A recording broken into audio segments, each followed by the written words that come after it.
Very consistent with your email, it is. Claro, con el email. Okay, let's see. So, welcome to another fascinating lesson of Gregorian Chant and music of the 9th and the 10th century. Okay, so we're going to start with some historical context. Actually, this was like the tail of the previous lesson. Yes? So, remember that I started just with a comment, yes, of the historical context. Yes. In order to do that, I need to share the screen. So let's share. Okay. I do hope that you can see. Can you see? Yes. Perfect. Amazing. So we're going to start today, yes, with some very, very brief historical context. Yes. And again, I'm insisting this is not a history lesson.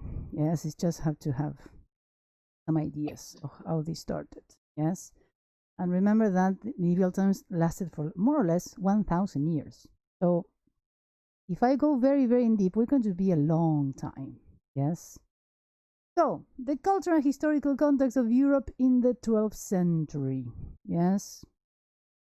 Romanesque art and Gothic art dominated Western and Central Europe from approximately 1000 AD, Anno Domini, to the rise of Renaissance style in the 15th century or later, depending on the region. Yes, remember the Renaissance style didn't start in one, in a whole Europe at the same time.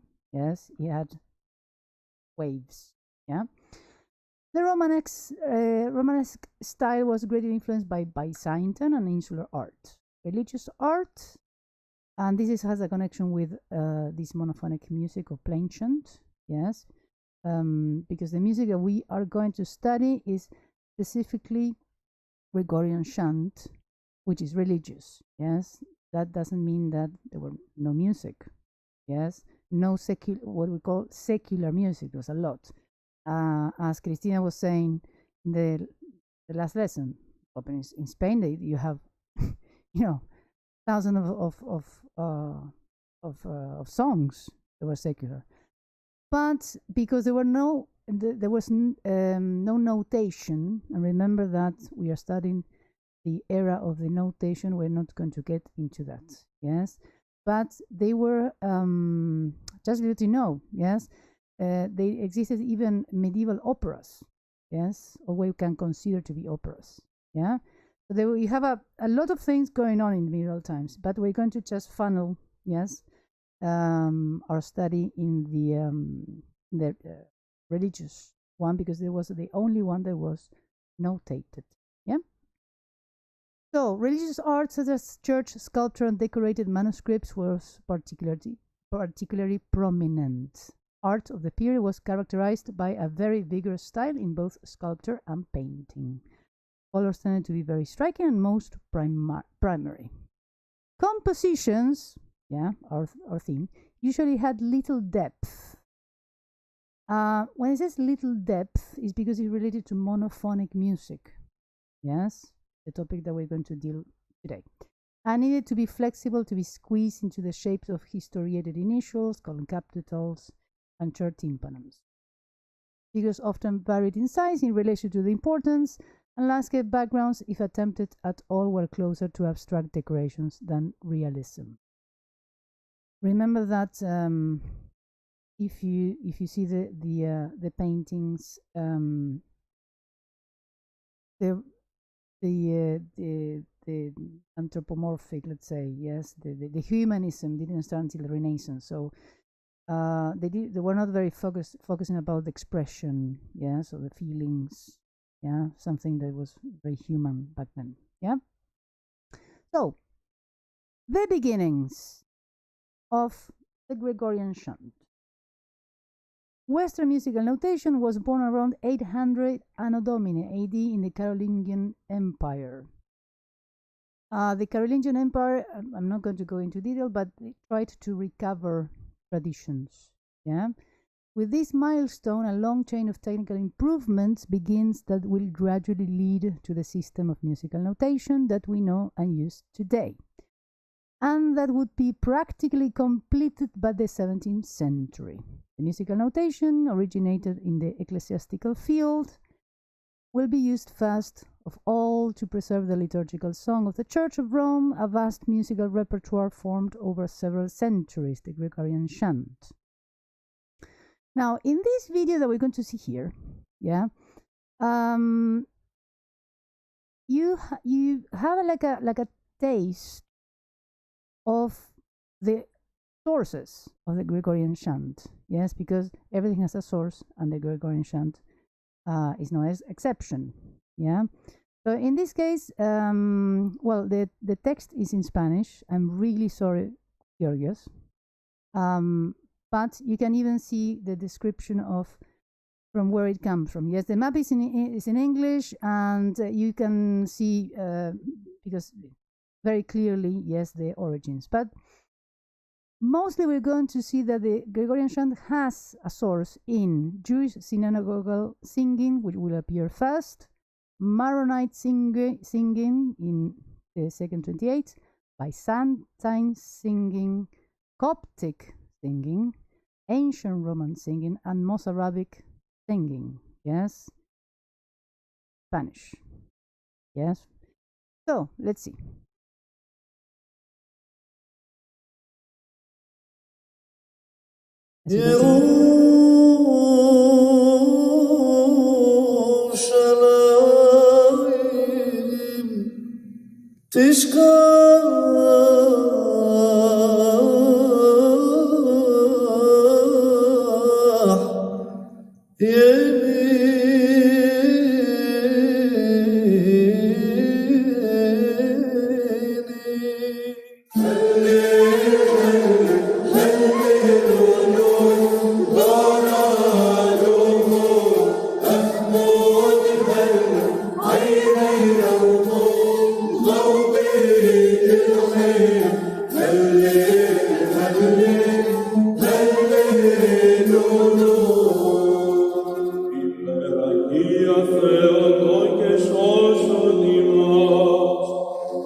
Okay.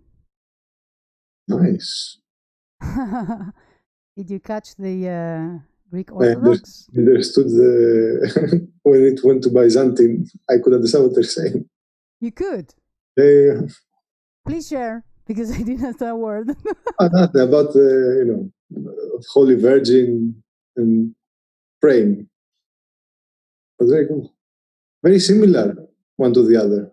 I didn't realize. Well, but that's why I chose this one. It's, again, it's in Spanish, but it's the only one I found that very, very briefly, yes, connected this east to west. Yes. So we owe our Western culture to the East, at least in music. Yeah. So yes, and they're very similar. They even the Jewish were very similar. Was it Jewish in Jerusalem? Sorry? Yeah, it was Jewish, yeah? At the beginning, yes, it was synagogal singing. Exactly. Then you have Coptic, yes. Then you have Byzantine, of course. Maronite, Coptic, yes, in Africa. And they have Mozarabic in Spain. Yes. Those are the ones who said, no, with Philip II wanted to change. No, sorry, Philip II. We don't want to change. We're very proud. So they didn't change. Yeah. And then the only thing that changed with as you can see is the quarter tones. When it got to Italy, yes, and started to be Latin, there was they became more diatonic. They didn't take the quarter tones. Yes, that is, well, as you know, yes, one of the main features or characteristics of the Eastern. I mean, when I say Eastern, is Italy, yes, to the east. Yeah. Really rough. Yes, my divisions. So but yeah, that's why the Gregorian chant has a very strong influence. Yes. Then, well, it became it was developed, it changed. Then we're going to see that through the ecclesiastical modes, they started to have their own language. But the beginnings of the Gregorian chant is quite similar of the Byzantine, very similar. Yes.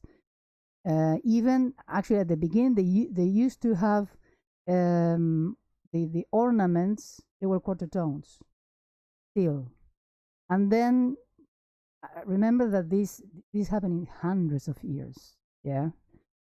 So at the beginning, it's like 700, 800. Yes, they still were singing. Yes, like an ornament. Yes, like in the East.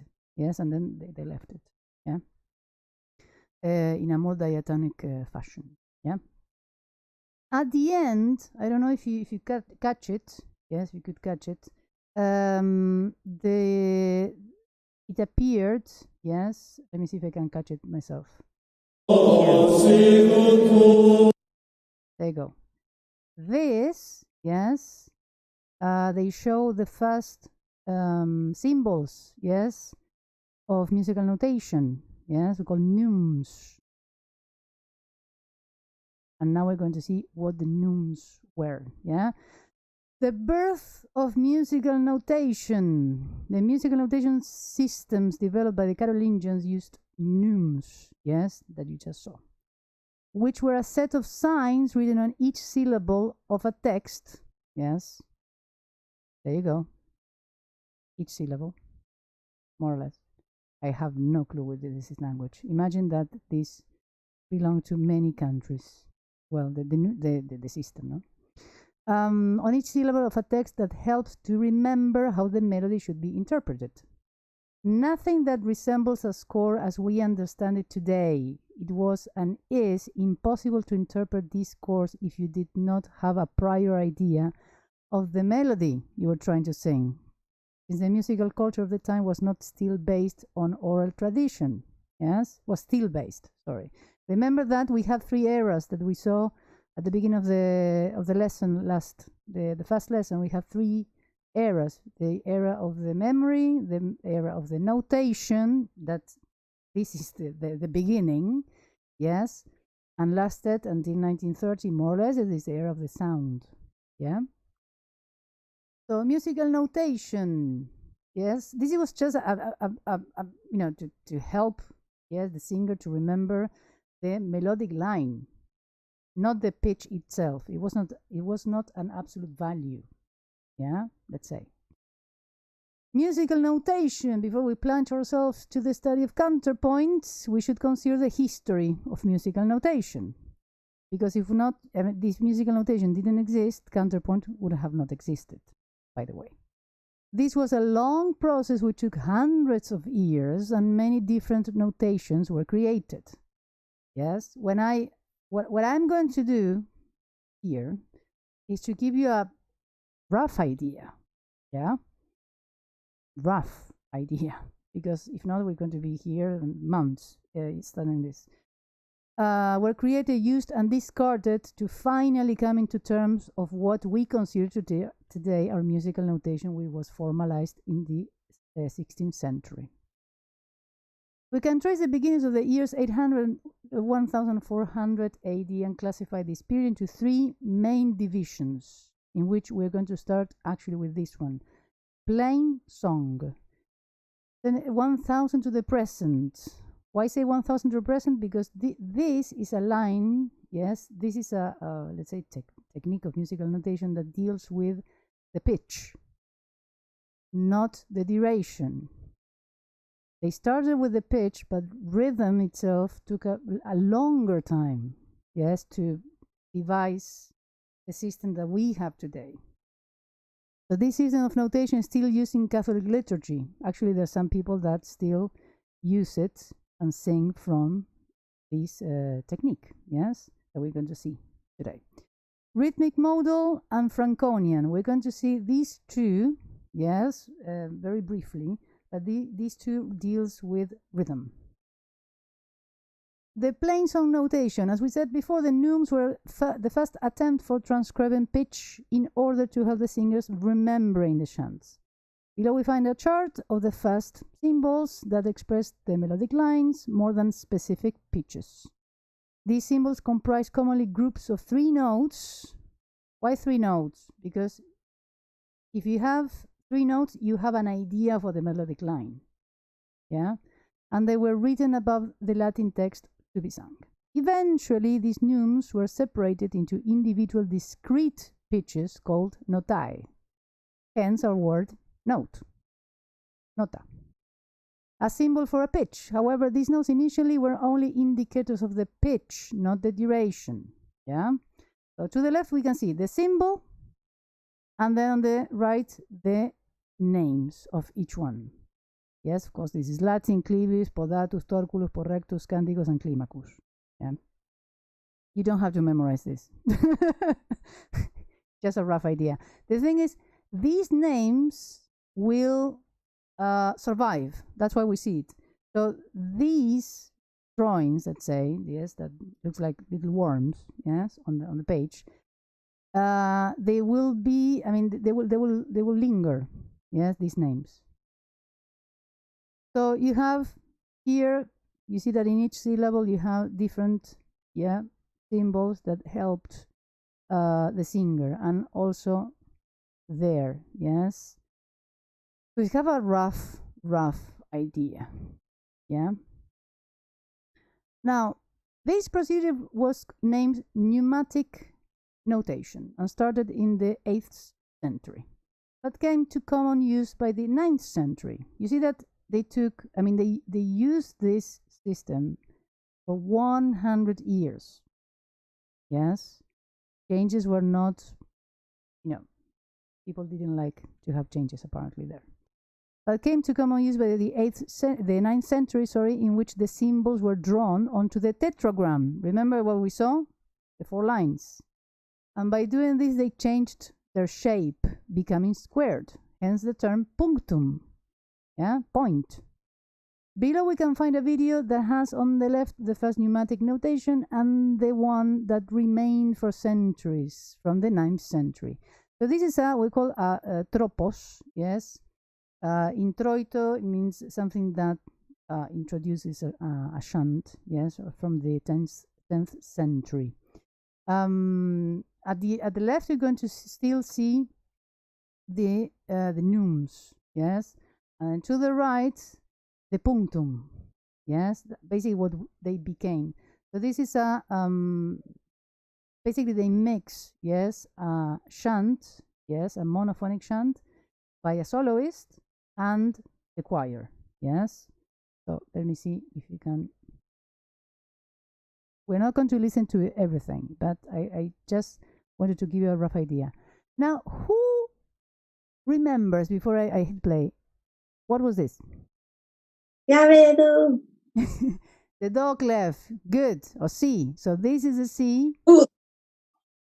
Or the ut. Well, if exactly, Cristina. Very good. If we are going to start with the old system, we would call it do today, or C, but it was called ut. Yeah. And we're going to see from where it comes from today. So, which note is this one? Mi. Sorry? Sol. Mi. Sol, exactly. Do, si, la, sol. Yes. Yeah? Oh, yeah. Perfect. Very good. Yes. Which is this note? Re, re, re, re, re. Re, re, re, re, re, re, re, re. And remember that try to see now, yes, when I hit play, which note appears first? This one or this one? This one or this one? Just for fun. I noticed last time. Pardon? I noticed last time. Ah. I think it's do, si, do. So which one appeared first, Georgios? Below and then above. Sorry, couldn't hear you. I think it is the melody sol, do, si, do, re.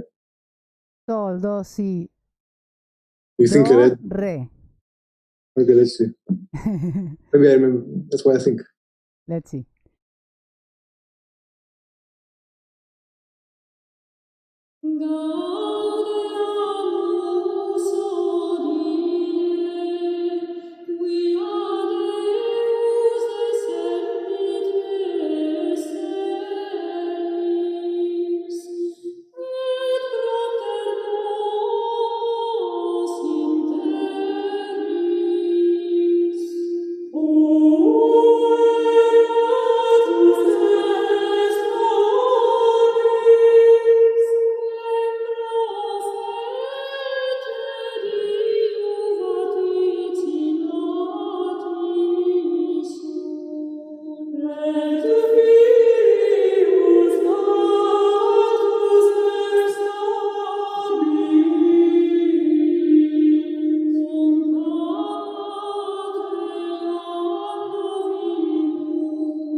Okay, who can tell me?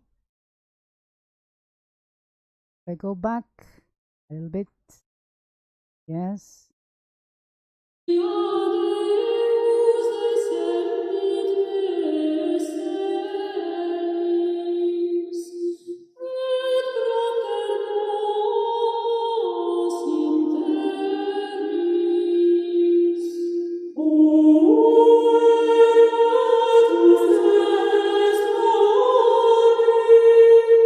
There.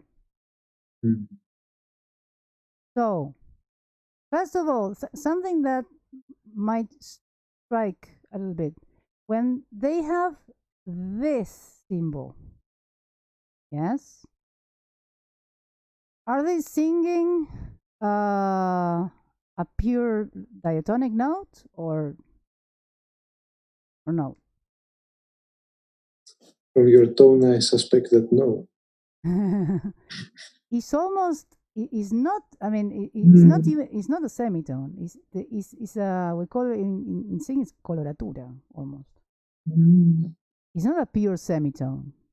You see that very slowly they abandoned the quarter tone, but initially they still had these ornamentations of the notes, because actually this is, I mean, what would you call this today?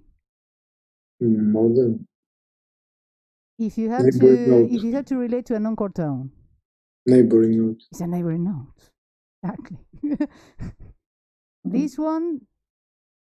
Appoggiatura. It could be an appoggiatura.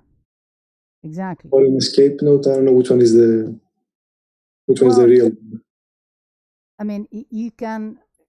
We are dealing with a not. We don't have a harmonic context. Sorry. Is it do do do do re mi? So it could be an escape note. Did you hear? I mean, the appoggiatura escape note. I think. Sorry.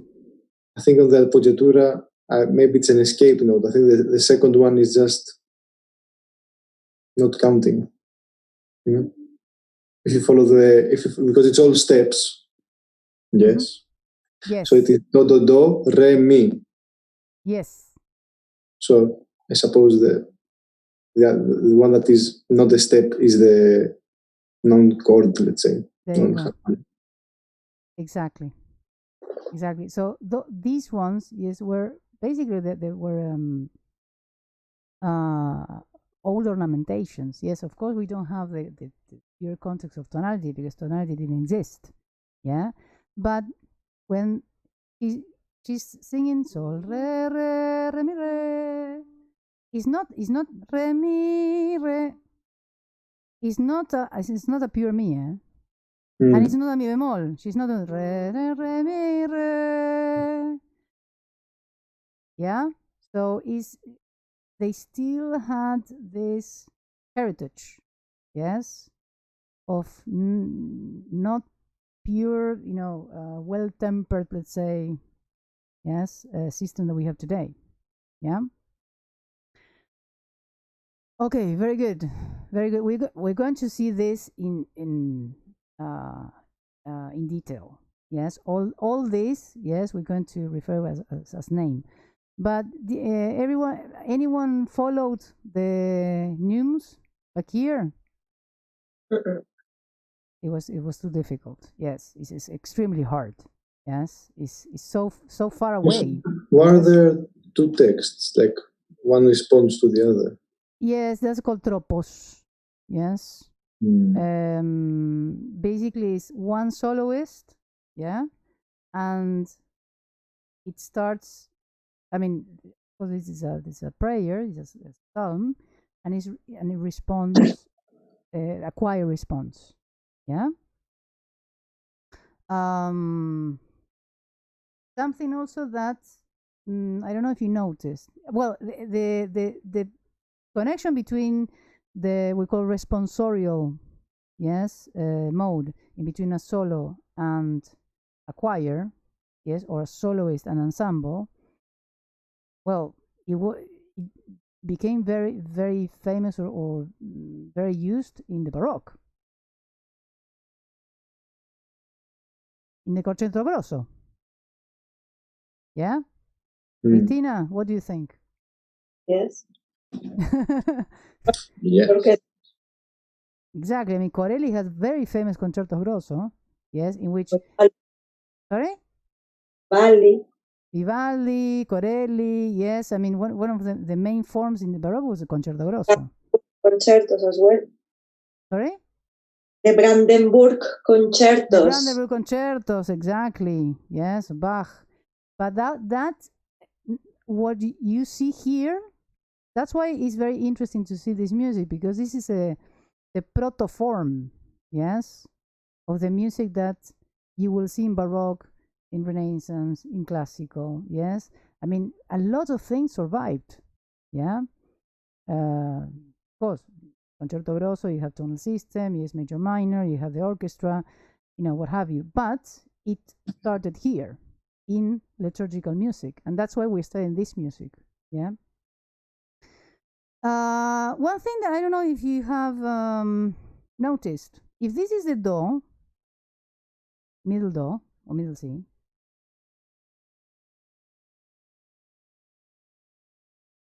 they're singing here. Okay, so the system of pitch notation still survives today in Catholic liturgical music. For example, Liber Usualis, and we owe this to Guido d'Arezzo. We're going to see him a lot. The famous monk from Pomposa and Fonte Avellana, yes, born in 1992. A musician who devised the treatise Micrologus, a pitch system through the tetragram, which I saw now, from 4 lines, which happens to be the ancestor of the pentagram or stuff today. Here we have a graph that shows the old compare and the new. So, the central do or the middle C. So this would say you have the C clef, yes. These will just moved around, yes, according to the voices, the voice range, yes. Sometimes you're going to find it here, sometimes find it here, sometimes here. Yes, just follow the do as we do today, yes. And sometimes you're going to find this one, which is called the F clef, yes. So careful, because they seem to be very alike, but well, they're not, yeah.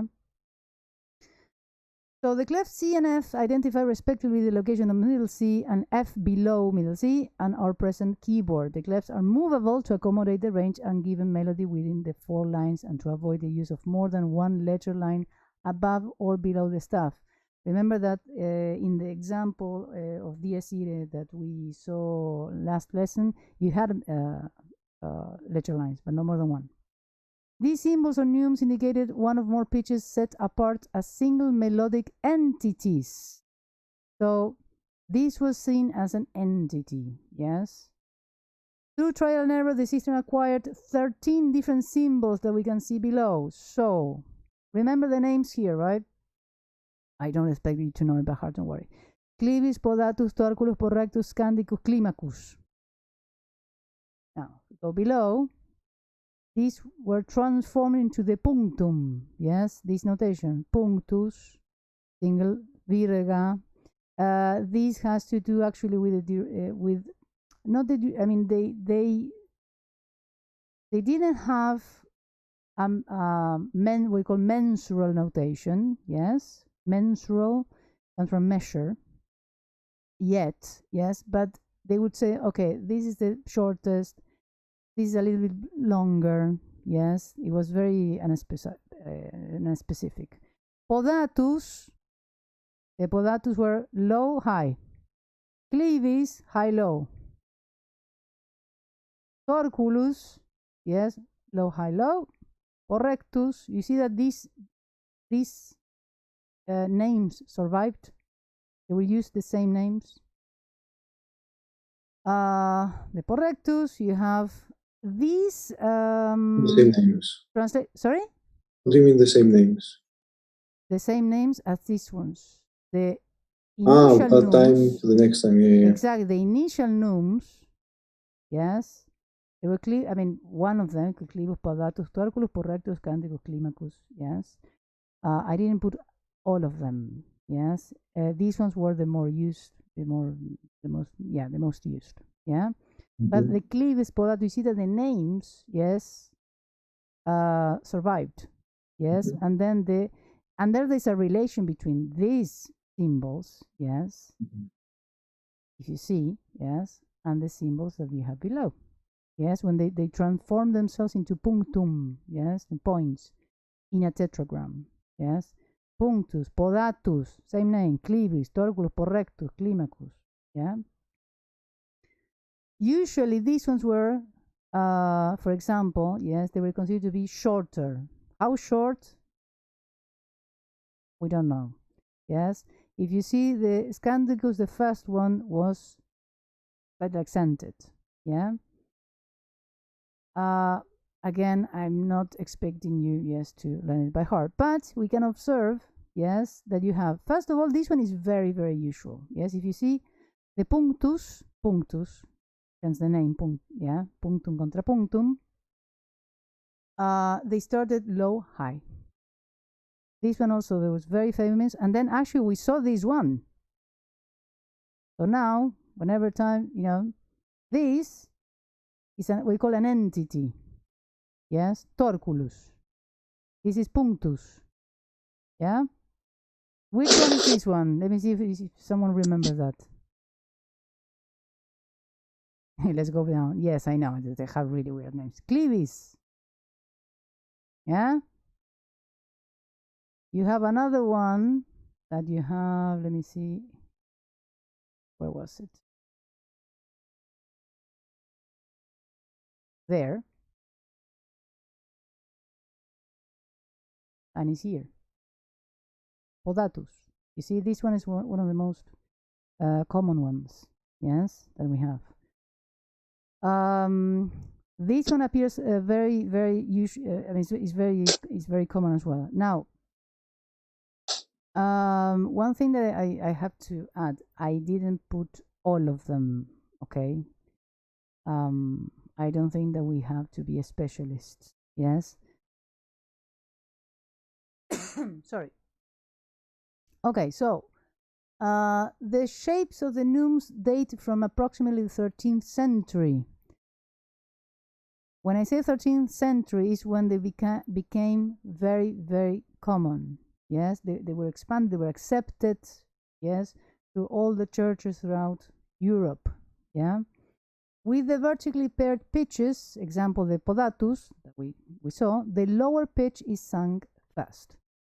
The starting and ending positions of the oblique lines, example the porrectus, for example this one, yes.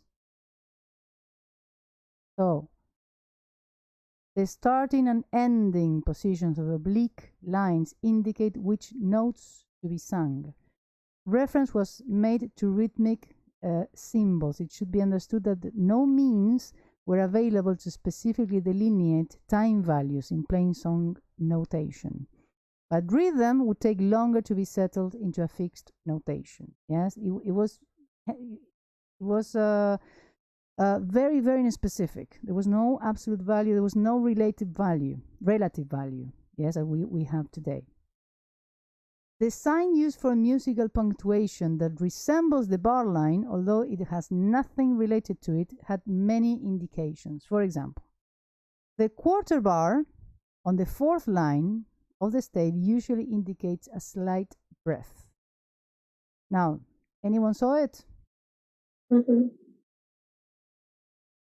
Let me see. There. Slight breath. Yes, just to tell the singer when to breathe. Yes. Now, this kind of survived today. It still survives with the comma. If you see any singing, yes, music sheet, you have on just for the singers as a comma here. Yes. So it came from there. Yeah. Now you know. The quarter bar on the fourth line on the stave usually indicates a slight breath, and the semi-bar in the middle of the two lines indicating a prolonged breath, but not one long enough to interrupt the broad rhythm of the melodic and verbal phrase. The whole bar, which is the approximate equivalent of a pause of one beat. And the double bar usually found at the end of the piece.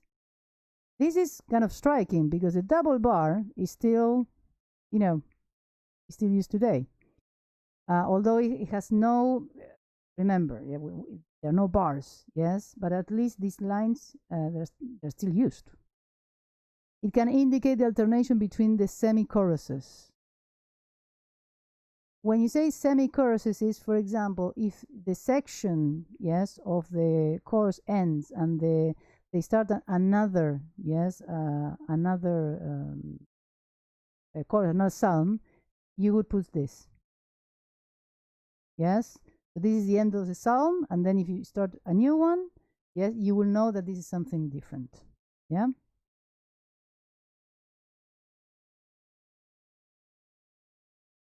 Examples. And now this is the interesting part.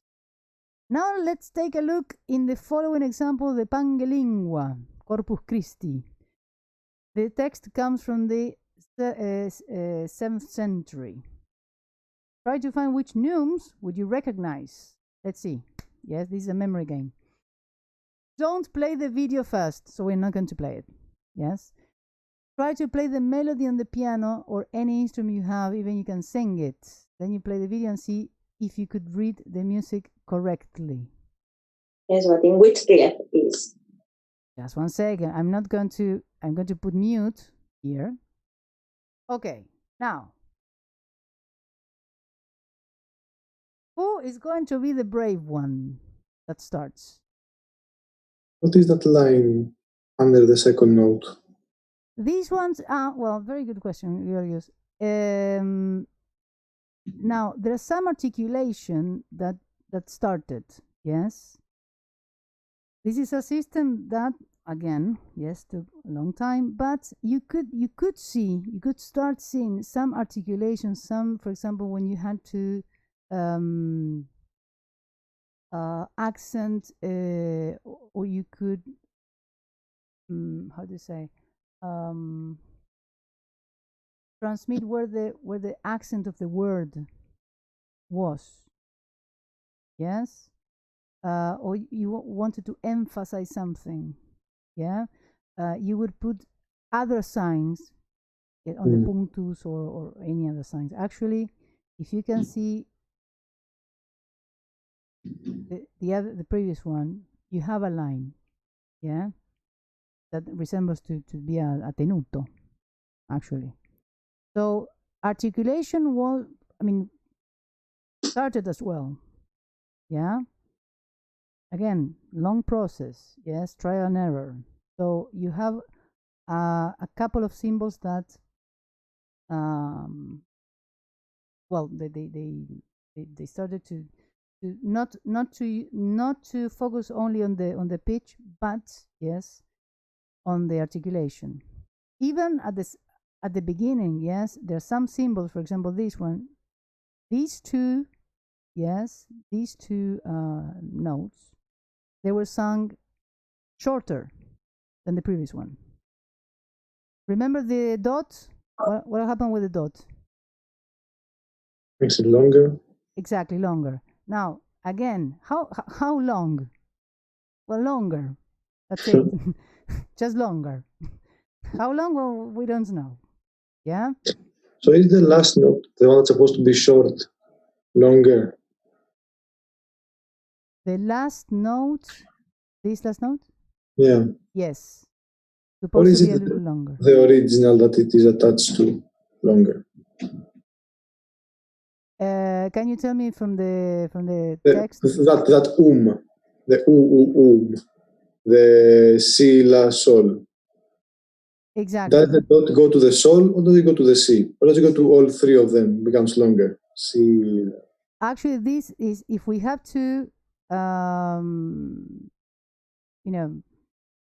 not going to dare to relate this. Yes, this one will be shorter than this one. Yes, the shortest. This will be a little bit longer, but maybe not that short as long as this one. And also, this was the remember, the clivis, yes, was the main one, and these two were kind of a melismatic. Yeah. Melisma is very florid, ornamented, yes, singing.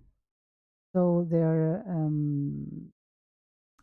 kind of I'm talking about and relating to what we just saw, that there were some notes that they were more structural, let's say, and the other notes were more ornamental. Yes. So this note, let's say there's a passing note.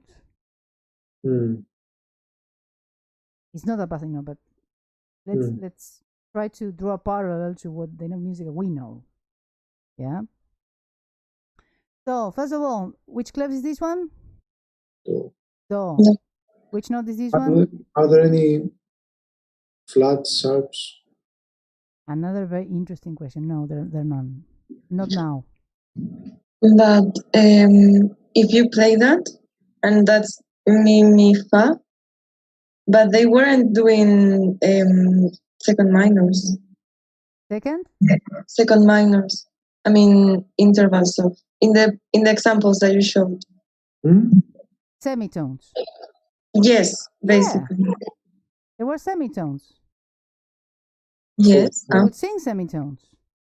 Okay. Yeah. I thought there was just tones, whole tones. Now, if we have time today, we're going to see that Guido d'Arezzo was the creator of what we call the system of hexachords.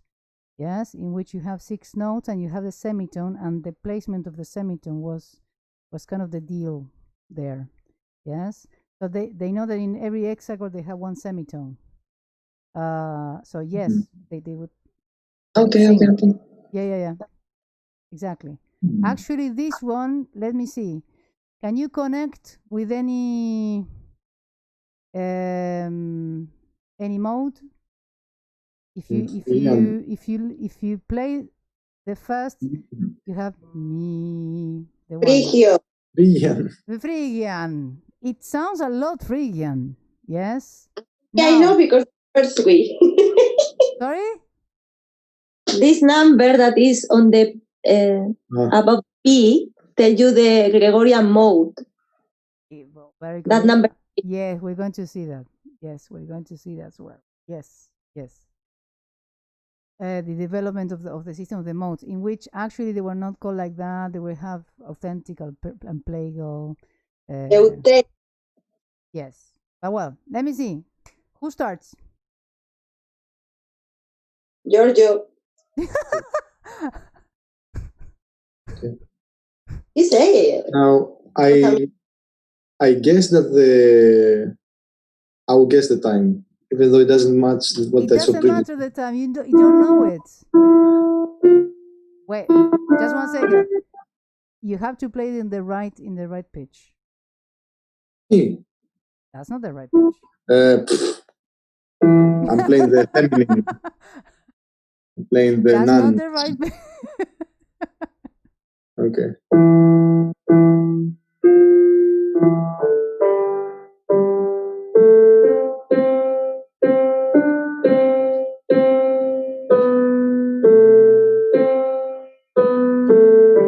Okay, up to there.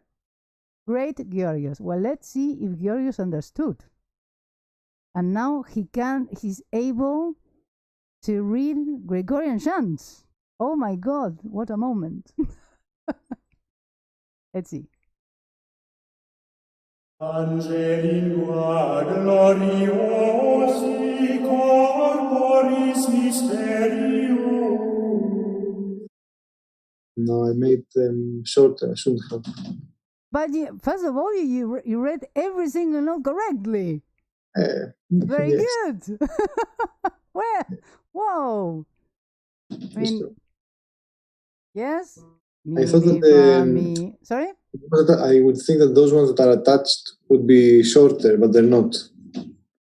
I can the Angeligua, the gua. I thought it would be shorter, but it's not. Well, those 2 notes. Exactly. Well, but you followed the point. Yes. You did this a little shorter. Yes. So amazing, Georgios. Very good.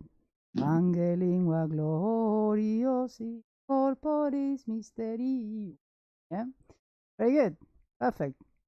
Fantastic, Georgios. You passed with distinction. Now you're officially, yes, you can read, yeah, Gregorian Chant. What a moment. Okay, next one. I would like to try. Very good. But the same or different? I mean, the next. Then next, if you want to try the next one, because the game is try to Yes, that's why. exactly. Let me see if I can actually. Let me see. Just 1 second. There you go. Okay. Sanguiniski pretiosi quen mundi pretium. Pretium, actually. Sorry. Okay. Okay. Let's see. Okay. Yeah. So I'm not used to reading other things than GNF. So and it would be here. With which note are you going to start? In sol. Sol. Okay, good. That's it. Okay.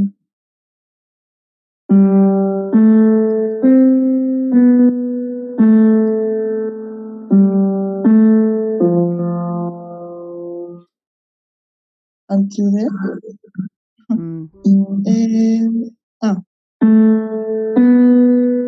Can you try again? Can you begin again one more time? Yes. Here we go.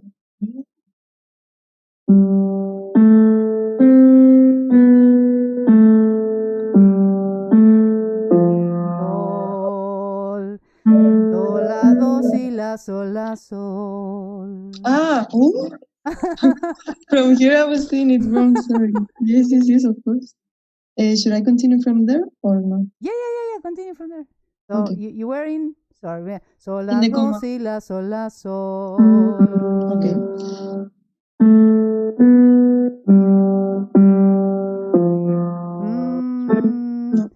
These notes, not very That's right. convinced. Yes. Da-da-dum. Look, I'm going to relate this with sight reading. In sight reading, when you have to sing a fifth, which is the characteristic of the fifth? First of all, it's an odd number. So if it's an odd number, it goes from line to line. Yes? And then you have it in the middle. Da, ti. It's a fifth. Yes, no, I am also seeing the computer like this. I'm seeing the lines a little bit. No, I should have put the computer there, but yes, no, it's yes? right. So if you start with sol, la, do, si, la, sol, la, sol, la, do, yes? Da, Okay. si, sol, sol, yeah? And then mi, la, la, re. Yeah? And those dots are for the notes, right? And Those in the la dots as mean well. that those two, yes, those two should be longer. Da, Yes. ti, la, re. Yeah? Well, Okay. let's see. Let's see if Iris got it right. Yeah? Okay. Let me see it from. Oh, sorry.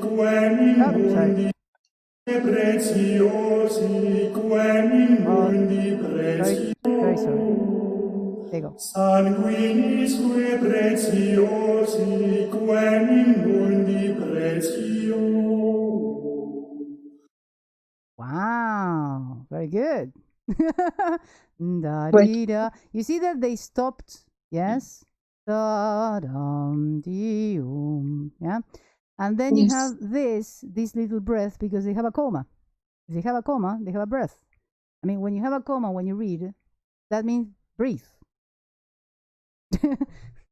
That's basically it, yeah? When you have a line, remember, yes, you have a little pause, yes, that doesn't mean, yes, that you have to cut, yes, or to break the continuum. But the thing is, because you're starting a phrase, and how do we know I start a phrase? Uppercase, yeah? Fructus ventris generosi, yeah? So from now, you see that it's not that difficult, yes? Of course, it's a tetragram, so we have to, accommodate. But the good things of this is that we apply, or we should apply, the and this is something apart, no, from from the Gregorian Chant. But if you apply the same system we apply when we are reading music, in which a skip is a third, yes, and line space is a step, yeah, or line like this one, yes, with a line in the middle is a fifth. It's not that difficult. Yeah, this is a third. So if you know, if you're here, yes, you know this is a third. Yeah. Very good. Now, the third one. Who else? Anna or Chris? Chris, you have the piano there, or? Yes. Aprovecha, Chris, que I have the cleaners in the salon. So I am confined in my own room today. Oh, really? Oh. Okay, yeah, after the lessons, because there's no time. Generosi, Rex effudigentium.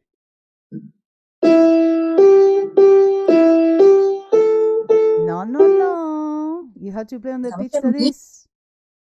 Yeah? You have to play with a specific pitch. An octave lower. Hey, there you go.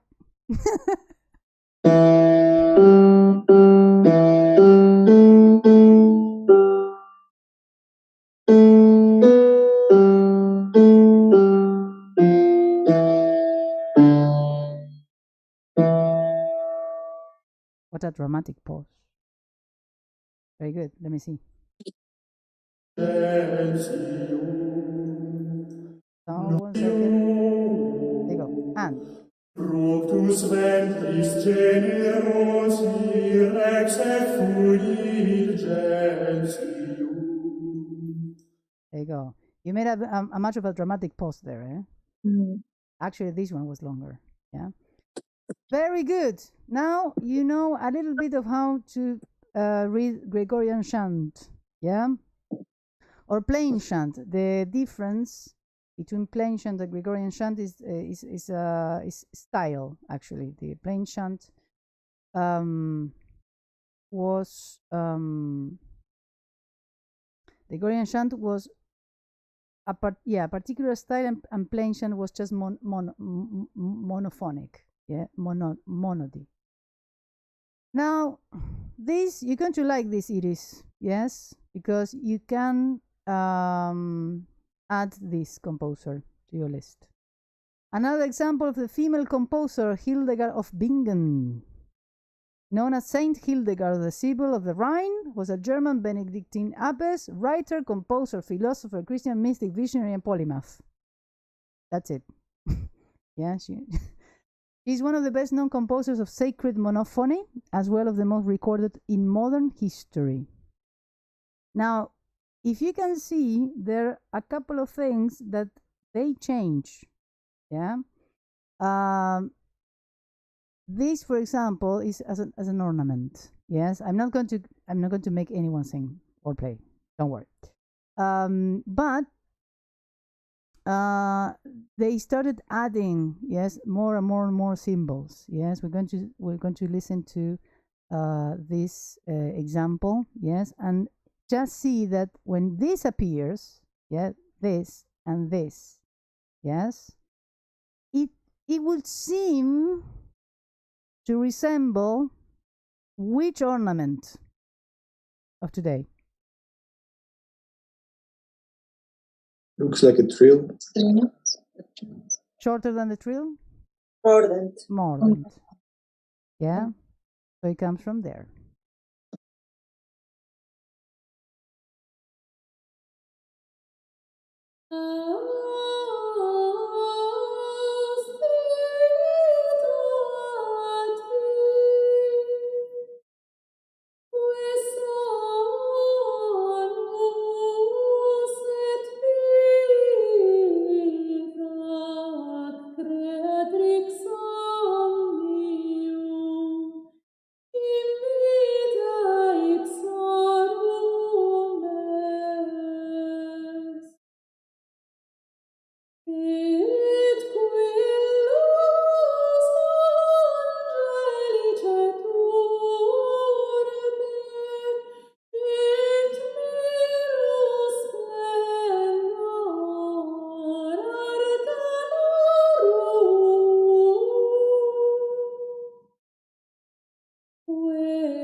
There you go.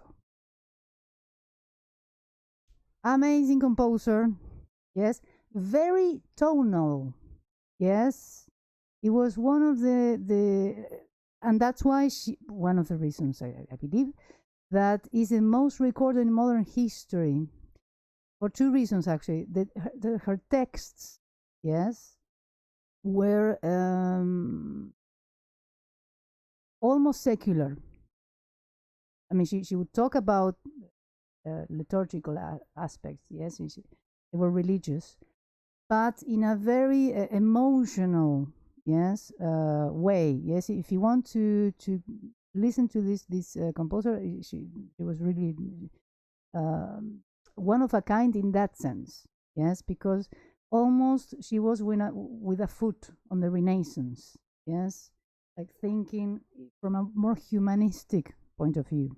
Yes, talking about the feelings that the religion, yes, produced in her. Yes, and this was something that was really not common. Yeah.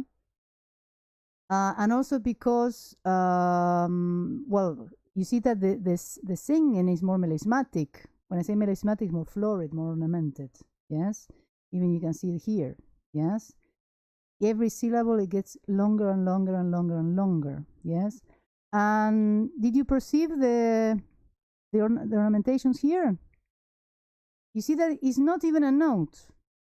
Yes, is today we will call coloratura. Yes, so almost like a new technique, yes, of singing.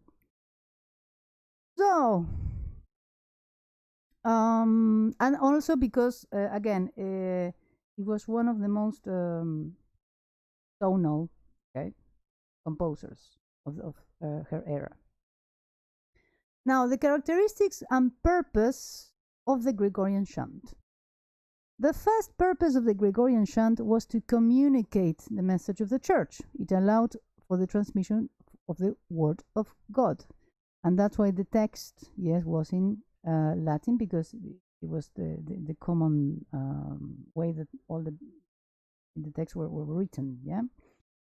Chant then was a medium for the broadcast, literally the broadcast of the word in a resonant acoustical environment, such as a stone or stucco church. One can project, yes, one can impel a text better. This is one of the reasons that they were sung, or they were would do this responsorial. Yes, sometimes they would just say, yes, the text, and then there was a choir or singer, yes, responding that. Chants used for direct reading, directly communicating the text, was generally syllabic. Chant. In syllabic chant, each syllable has just one note. The vocal range tends to be rather narrow. What would that be? One of them all. Sorry? Which one of them all? That the vocal range tended to be very narrow. Because many people had to sing it, I guess. Because very challenging. Yes, it didn't have to be challenging. The reason why is to impel, to project voice, and there was no virtuosistic performances. Yes, the purpose was just to broadcast the word of God. Yes, there was no, let's say, egoic feeling. Yes, in that. The second purpose of chant is that it also allowed for a period of reflection upon a sermon or a passage of the scripture. This music for reflection upon a preceding religious theme was generally melismatic. The melismatic is what we saw here, yes? So very florid, very ornamented passages. This type of chant is one in which there are many notes for just one syllable of text, as we saw. The range tends to be a lot broader. It has a virtuosic characteristic. Again, remember, the Gregorian chant developed for a long time, and then near the Renaissance, the melismatic became more and more and more common. The main characteristic of the Gregorian chant are that it is monophonic, a single melodic line belong to the music created by and for the Roman Catholic Church. It was sung in Latin in the Middle Ages and down to represent day in some monasteries and some specially designated churches that honor the old Latin Mass. There's no accompaniment, no meter, and no rhythm. And it generally is music for contemplation. Remember that, again, which was the purpose of going to church. I mean, if you, let's picture yourself, yes, at the Notre Dame church or Gothic churches.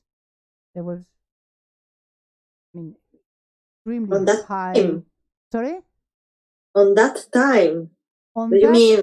exactly, on that time, that's important. Control the population. No, but if you see that this chant was created for contemplation. I mean, if you listen to this chant, it's like time stops. I mean, these two things, the late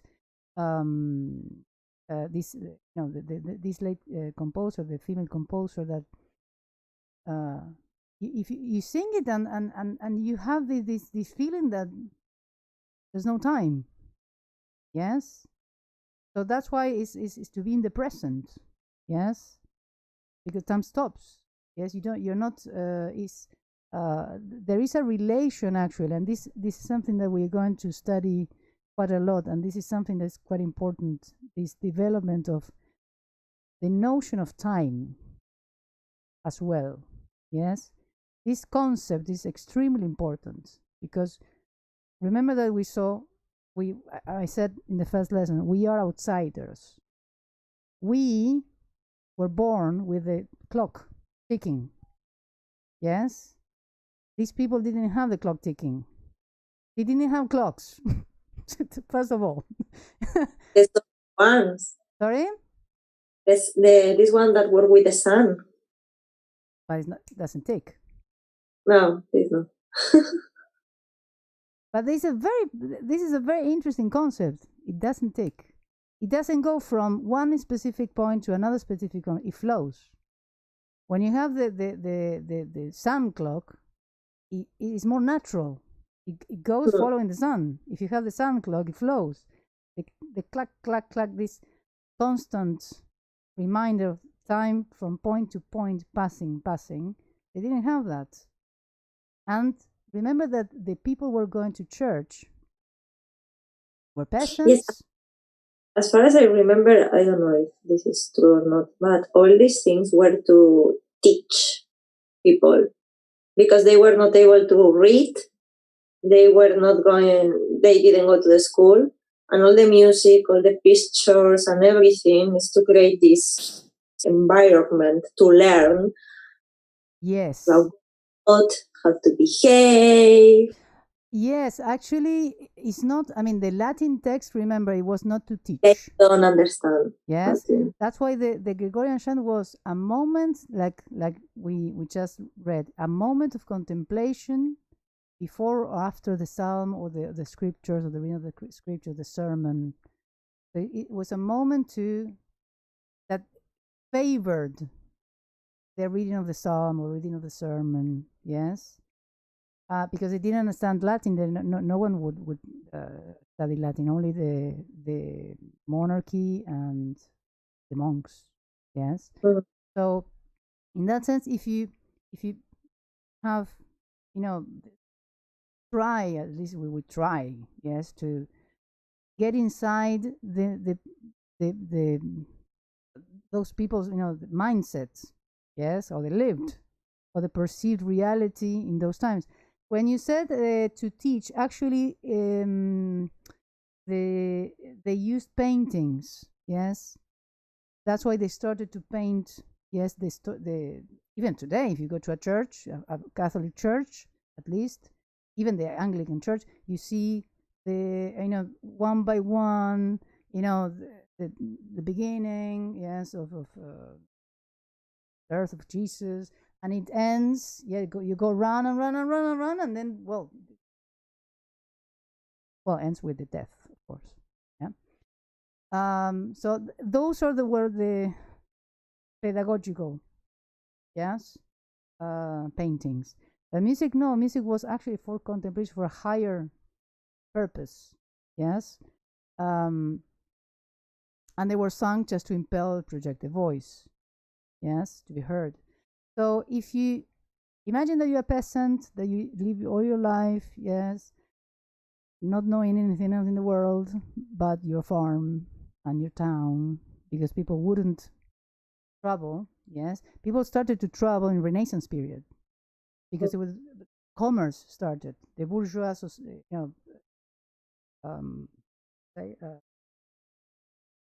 the bourgeois started there in Renaissance, very, very slow, but started there. So that's why commerce started. But in the Middle Ages, people wouldn't know anything but their town. So imagine you the impact that somebody, yes, going to this church, the Vitraux, yes, with this magical light, with colors, yes, these huge buildings that would aim to reach God. Actually, that was the aim, at least in Gothic art. And then the listen of this music, yes, it was actually almost, I would say, magical, unique. Yes, that was a purpose, to create this this feeling, yes, this resonance, yes, to prepare people to receive the word of God, let's say, yes. This was at least the purpose that that they intended, yeah. And that's why we're very, very careful about dissonances, yes, as well, because that will disrupt, say, yes. Remember that the tritone was forbidden, yes. Lovely interval that today, yes, we are so used to it. It was so forbidden that if you would, as a composer, if you just hint a tritone, you would have you were excommunicated from the church, and that was worse than death. Death was not that much, because you would go to heaven, and that's fine. Excommunication was worse.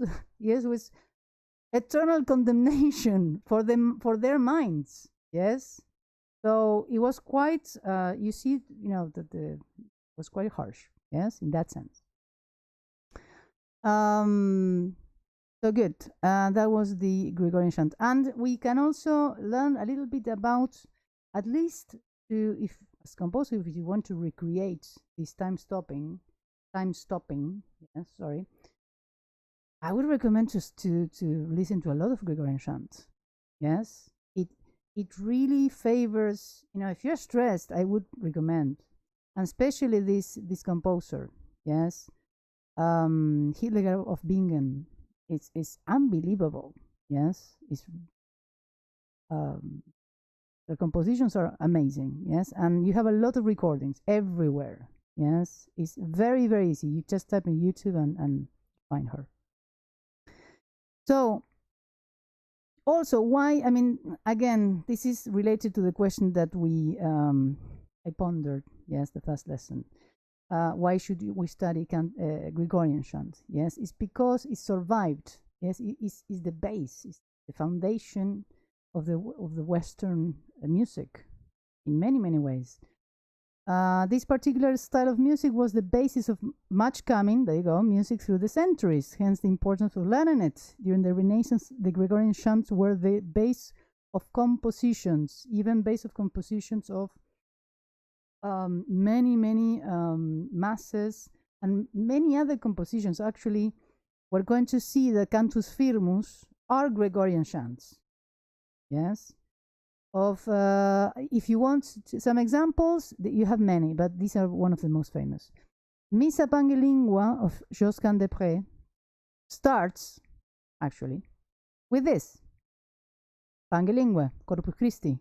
It starts with this Gregorian chant, and then after that he developed it, yes, motivically, let's say. But he starts with this exactly like this, yes, the intonations. Then you have Vespro della Beata Vergine of Claudio Monteverdi, which is Baroque, yes, the beginning of the Baroque, let's say, yes, still dominated by Italy.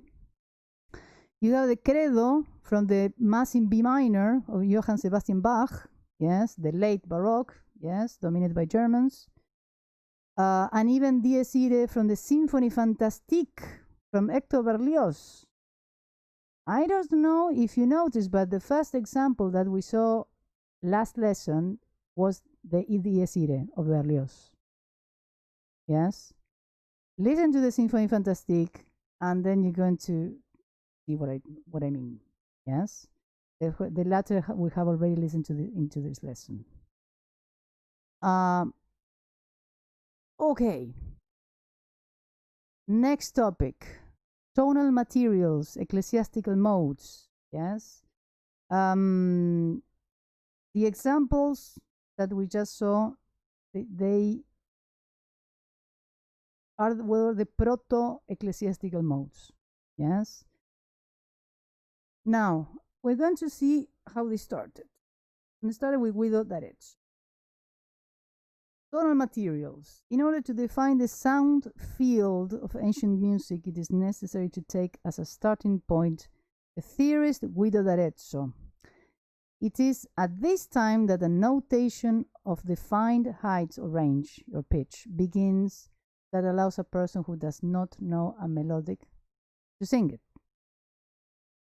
So the process towards a notation that fixes tones and semitones, was slow. Guido d'Arezzo established the use of syllabic solmization, ut, re, mi, fa, sol, 6 syllables to name the notes applied to musical practice. Yeah, he organized a series of hexachords. Hexachords, how many? Who do the 6. 6, there we go. whose note he names with the first syllables of the successive phrases of the hymn of John the Baptist, ut quent laxis. So the specific pitch, yes, was a big problem. Yes, they would just choose almost randomly. Yes, until Guido d'Arezzo. He realized, yes, I mean, he used to teach as well, yes, one of the responsibilities that he had. And he found one hymn that started every single phrase with a note that was one, what we call, tone higher than the other one. Ut quean laxis resonare fibris, yes. They have ut, re, mi. You see that you have comma, comma, yes, comma. So every phrase started one step, let's say step, yes, because from mi to fa we have a semitone. Sol, la, yes, and then later on we're going to see that Sancte Ioannes, yes, it was the C. This is translation, so that your servants will loosen voices, resound the wonders of your deeds, clean the guilt from our stained lips, O Saint John. So he uses this 6-note model, ut, re, mi, fa, sol, la, to build a system of 7 hexachords to overlap our do, sol, and fa, or G, C, and F. Now this is, I hope that you have all your attention, because this is a system that is not the same as ours.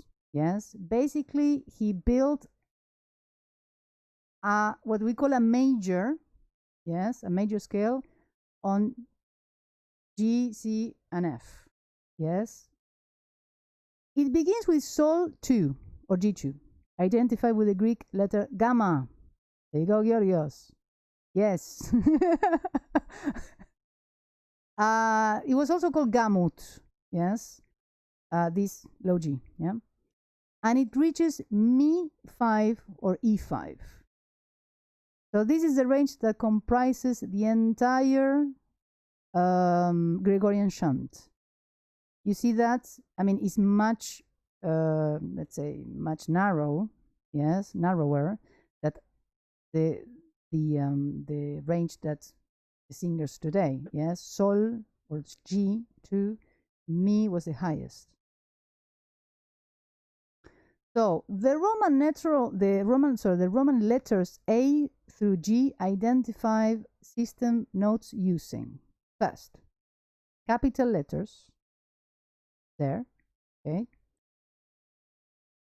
G, A, B, C, D, E, F, G, the capital letters. Second, lower cases, A, B, C, yes, D, E, F, G, up to here, yeah. And then the third one, double lower cases. This was meant to differentiate the different octave registers. Below we can see the hexachordal system by Guido d'Arezzo. Okay, so you have the gamma at the beginning, A, B, C, D, E, F, G, upper cases. A, B, B. Now we're going to see what's going on here. Yeah, B flat, B. C, D, E, F, G, and then double lower cases, A, B, B, yeah, double, C, D, E. Okay, now this is the system that he organized, yes, and there is a relation, yes, with our system today, yes. First of all, because he named these the letters. Yes, he had like a double system in which he named the absolute pitch and the relative pitch. Yes. Okay, that's why, remember the lesson in harmony, sorry to jump, but remember that I did say, oh, you are going to understand this when you study counterpoint. Why Schoenberg said that the B, remember, yes, well, because the system, the German system is based upon this system. The first, the system of Guido d'Arezzo, in which what they call the B flat, yes, it was called the soft B, and then they didn't know how to call this one, and they say, well, H, yes. So if you see A, B, C, D, E, F, G, A, B, you see that you don't have any accidentals, yes. But the only accidental that you have is the B flat here, and we're going to see why, yeah. And then if this was, sorry, it's the fourth of Fa. It's the fourth of Fa, yes, but the German system took this note, in which even in Renaissance, actually, this note was even the first and only one that would be put at the beginning of the music. It was the only, we call, key signature that existed. Why? Because you don't see any accidentals but the B flat. Yes, they're not sharps, and they're not any more flats than B flat. So the B flat was the only key signature, yes, that existed. Yeah. So that's why the Germans took this heritage, let's say, and consider this note as having the same hierarchy, let's say, of the rest of them, the rest of these notes, named it B, not B flat, not B, and then they didn't have any other name for this one. I say, well, H. So it was a compromise. And then they have Moll and Dur, yes. Actually, the Germans are the most similar to this one, yes, because you will see that the system, let's say, that starts on G has this, we call B, it's called Durum. Durum related to something harsh. Actually, in Spanish and in Italian is duro. Durum comes from Latin. Yes, because the beginning of the one on G had this B, the B natural. Yes. And the flat actually is called bemol because it was we call soft B. Yes, they soften the B. Now let's see if this has logic. Okay. All the system is based upon the do or the ut. Yes, ut was the first name. Yes. Second name I had was the do. We're going to see when, sorry. And the English is the C. Yeah, don't see this one. Yeah. So actually, also the English names come from the Guidonian system. Yes. I know. Yes. What? They would call them uter mi fa sol la. He had a double system. Okay. He had a double system. He began on one, the one I told you, the gamut or gamma, yeah, gamut A B C D E F G lower upper cases, A B C D E F G lower cases, and double lower cases is just to differentiate the octaves. Who used that? It was pretty. Were they used at the same time? No, that's why. No. Exactly. No. It was a double system, okay? It was a double system. So one, it was just to, let's say, put in categories. Yes, I mean they didn't name Sol or G2 with numbers. So he devised this method, this system, to know which specific pitch he was talking about. Yes. Now the relative pitch, yes, and that was what Latin rooted countries, or actually more, I mean, because this is worldwide, took was the relative pitch, the hexachord system. So which is the hexachord system? Is a set or subset of 6 notes. Yeah. If you see start ut, if you consider this, yes, this is a system that now even today, you know what, is the movable do. Yeah, it's a movable do that we know today, but only starting in do, sol, and fa. Yes. So they start in sol. Yes, ut, re, mi. Mi fa, it was considered to be the semitone because their problem, yes, when they would have the tetragram, is find the semitone. That was the problem for them. Yes. So they said, okay, where is the semitone? Yes, because they have the movable do. Mi fa is the semitone. That's it for me.